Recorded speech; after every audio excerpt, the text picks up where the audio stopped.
Yeah, it's just weird. That's the reason why James can do that. Also, James are really alternate realities anyway, so. Excuse me. Yeah. I actually thought there was a Home Depot here, but there's one in Grand Island, which is good because I'll probably go there and get the preventative things so I can stick down my sinks and tub drains so that they don't clog. They really I had to get, or my mom had to have on, I guess I could wait until today, but it's okay. I had my mom get some of that green gobbler stuff to put down the drains, kitchen because it's clogging. It works better than fucking green. Yeah, just, that's crazy, right? Like, it's supposed to work, but this stuff is even biodegradable and like everything, and it works really good. It's cheaper. Like, I couldn't find the powder that I used last time, but it's okay. We use the purpose thing.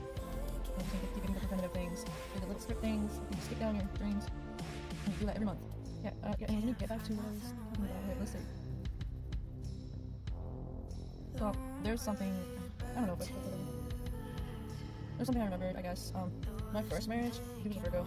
It's funny because I think his birthday's like a day after my twins, and they're nothing alike. Okay, my first marriage, I don't know if he was like, I know he was a victim of child SA. In fact, he went through a lot of shit. Okay, I'm just not gonna really say all that. He saw like some horrible shit in his life, but yeah, and then didn't heal and turned around. And I think I kind of wonder if he, because he and like 3 other kids were adopted by his adopted family, and that's where we lived at first. And so, but his oldest adopted sister, which she was actually younger, but she was the oldest of the younger ones. She would wet the bed a lot. So I'm like wondering if he had something to do with that. Her and her sister went through a lot of crap too, like a lot. But the youngest one, the adopted parents got to see him born, so like they had him the whole time. So it was just like, because once we moved out in our own place, she didn't wet the bed and anything anymore. So I'm just like, maybe she was just scared of men, but at the same time, I don't know, it's kind of weird. Also, another thing, wait, let me get to this part. Okay, when me and him were being intimate, I had one of these stupid Nokia phones. One of those cheaply made, but it was like indestructible, one of those. And it was in my purse, and my purse was beside the bed. Well, we were being intimate, and somehow, and I really don't know how, like, we must have bumped it because, like, I don't get it because I didn't even take the phone out or anything.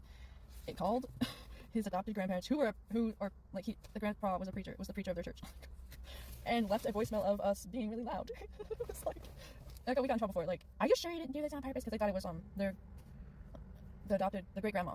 That something was wrong with her or something because like she called and like had fallen or something, was like screaming.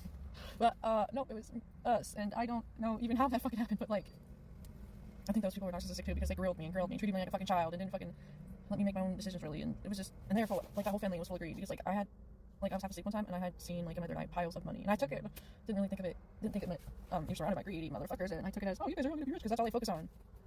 And the fucking preacher grandpa was a fucking he was a fucking creepy pervert. He would touch our asses and just like act like, oh, that's fine, you can check out all the women, you could be lustful and everything. Like, okay, like, no, you can't be like that. That's obnoxious. That's like, you're like the Donald Trump of that church, bro. No, for real though. And then when I got upset because I was like, you shouldn't be checking out other women in that way, like in a disrespectful way. Like, okay, people have different views on that or whatever in their relationships, but in mine, I was young and I felt like that was disrespectful, and I felt unwanted and everything. And in fact, my first husband was like that too. Like, he'd be like, not grabbing, but like there's times that other people come to the church, and like there was this girl, new girl or whatever come to the church, because sometimes it's like, those tent revivals, it's kind of like that. We go visit other people's churches and vice versa. And so there was this one girl that came, and we were married at the time, and then he was up her ass the whole fucking time acting single. And I had a lot of reactive rage. I don't call it reactive abuse. I don't like that term. It's not. To me, it's reactive rage. I had a lot of it, and I would get physical because like he was very emotionally abusive when we were young. But still, that's no excuse. Okay, like I don't care how young you are. I don't know. If you're old enough to be married or whatever, you're old enough to fucking not be an abusive piece of shit. And so, yeah, he would say things like, "Well, if you're afraid of me cheating, I don't know." Like, he would be like, "If you worry about me cheating, I'm gonna eventually do it because you're so worried about it." Like, whatever. Like, he actually tried to cheat on me with this girl at his work. He worked at Walmart, and it's funny because she didn't want him, but he still tried. But I only knew because I like had a feeling to check his message, his phone text, and he was like, "Would you date me?" And she's like, "No, I see you as a friend only." And she was engaged too. Like, fuck. I mean, yeah, she was pretty, and she wasn't like that, like she's pretty, but she was also respectful of relationships. And then like when we were not, but like there's one time I was like, "What do you see in her? She understands me." And he was sitting next to me, and I went, "Ah!" And I think he's like, "Oh my god, I think you broke my nose." It's like, didn't even give me a chance to try to understand. He wouldn't open up to me. He wouldn't open up to me or anything. Like, no, I wasn't the best, but I did my best to try to listen and try to communicate. Like, I don't know, I was 19. When we met, I was 19. He was 17. He kind of actually forced his virginity on me because I wanted to wait till I was married, and he was like, kind of just like forced. He didn't listen to me. Like, I didn't want him to do anything. So yeah, that man was a mess. I really hope he's been with the same woman as far as I know since 2010, so like 14 years as far as I know, but that doesn't mean he's not an abusive piece of shit still. Or maybe he grew up, I don't know, but for a while it just made me feel like I was a horrible person because everybody blamed me. You're being physically abusive, blah blah blah, but they didn't pay attention to what he was doing to bring it out of me. Of course not. Well, this is a fun time.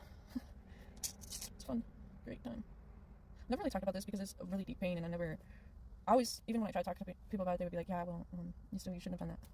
Dude. Now, though, with all the people being open about their stuff, it's helpful to be able to talk about it, and I've gone through a few more of those at once, so, yeah, now back to my recent ex. So he told me he had went through child SA, right, when he was like 5, and that there was another girl, and it was like the neighbor, it was like, I don't know. Actually, the exact scenario is, if you've seen The Butterfly Effect, it's that. He literally explained it just like that, and for some reason, and when we were first together, I was like, okay, maybe it is, you know, like, I didn't have any reason to doubt him, you know what I'm saying? Like, you want to believe the person you love, right?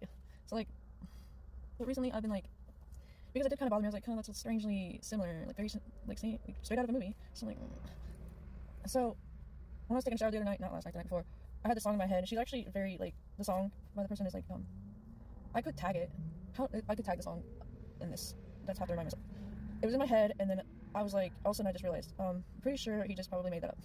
And that's fucked up to say, because who the fuck would make that shit up? But, like, did you not think I watched that movie, dude? Because that's kind of like the whole thing is based off of that. Is him trying to go back and save her, and like all these different scenarios. Like, I'm not to rewatch it, but like, I kind of want to rewatch it, but it's like, how could you lie about that?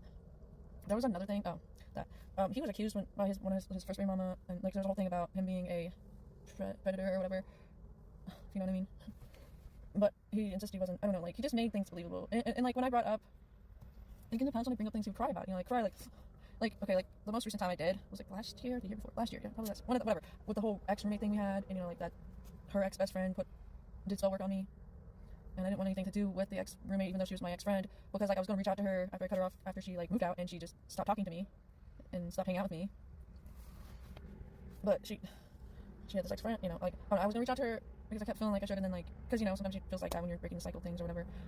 And then I didn't, because I had a dream that told me not to, that told me that she was associating with somebody who was like hated me for some reason, I don't know. Anyways, it wasn't the ex-best friend, because they have shown up together in my dreams before too, and it wasn't her, dude. She ain't gonna mask herself. She ain't scared. She acts like she ain't scared. She fucking should be. Karma is a bitch if you are, and just saying. But you know, anyways, that whole situation with him talking to her again, and even though I didn't like it, and I feel like her ex-best friend did so work on her to keep her coming back to her and shit like that or whatever, you know. So I'm like, I didn't want to be associated with any of that. But he's like, oh, just, I don't care. Like, well, he got big beginnings of karma after that. But I'm just saying, like, okay, so when I would tell him how it made me feel many times, and he just didn't care. Like, he make some excuse, and then like one of the times, the last time I did, he was like crying, like acting like the victim, and that's the shit. Like, I don't know. I should have seen it sooner, but like, he was a different kind of fucking douchebag, I guess. Yeah, I don't know. And the fact that I probably actually truly did love him, and the other ones were limerence or trauma bonds, and it's just, I don't know. But maybe not, because like, people like to say, if you truly love somebody, you'll never stop loving them. Like, I don't actually think that's true. If it's true love, both people will feel the same. And I don't know. I think it just depends on the person, probably, you know. Like me, once I see you for who you really are, then I will. Especially if I can gain enough, once I get my my power back and my energy back from you, and then I'm able to walk the fuck away fully, then yeah, I'm like, yeah, I can't believe I loved you. I can't believe I ever loved you. That's kind of where I'm at, but also there's pain, you know. Of course there's pain. I don't miss him. I miss how I thought it was sometimes. But mostly it's like the pain of, you know, the mourning, the grief, you know. But yeah, back to that thing. Whenever you give my daughter Diana a bath with Chloe, you know, I would let him, you know, because I trusted him. Like she was like, Diana was like 5-ish. I don't know, it was like, so she was like 5. There's a cat running, so. Yes, guys, that really was a cat on my fucking video, I'm telling you. It was dark, but like, I don't know. Unless you're mean, it was a scared walker. Oh my god, it's dark out here. Why am I saying that? Okay. Anyways, whenever he'd give my daughters a bath, Diana would be like, that tickles! And she never said that stuff to me. But I honestly feel like he didn't do anything. It's just that maybe he has the thoughts. And doesn't fight them or whatever, like, doesn't, like, I don't know. I did not mean to make 3 of these. But here we go.